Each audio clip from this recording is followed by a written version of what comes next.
Nato Corona, yung Chief of Justice na nga, dati, kaya na-impeach yun, sino ang tumistigo?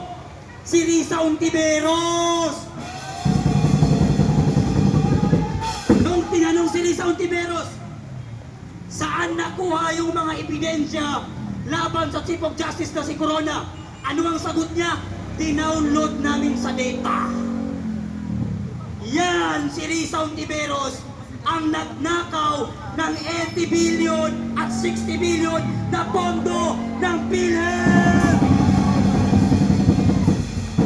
Ontiveros ay magnanakaw.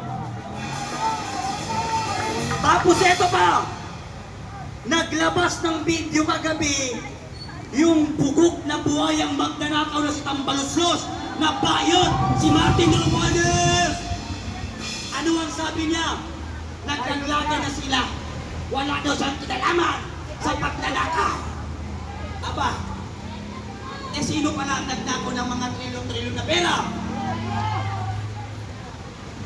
Pag si Marcos nagnakaw, kasabot niya, pinsan niya si Martin. Papayag ba tayo? Papayag ba tayo? Papayag ba tayo? Singilin natin si Bongbong Marcos at lahat ng administrasyon niya sa pangungulimbat sa pera ng taong bayan. Singilin si Marcos! Titigil ba tayo? Titigil ba tayo? Walang titigil sa mamamayang Pilipino, Bongbong Marcos, hanggat nakikita ka namin dyan sa Malacanang.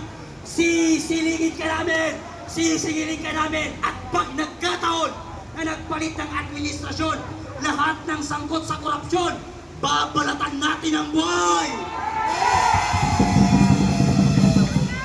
Alam niyo kung anong gagawin natin? Alam niyo ba? Huwag natin silang ilalagay sa silya elektrika.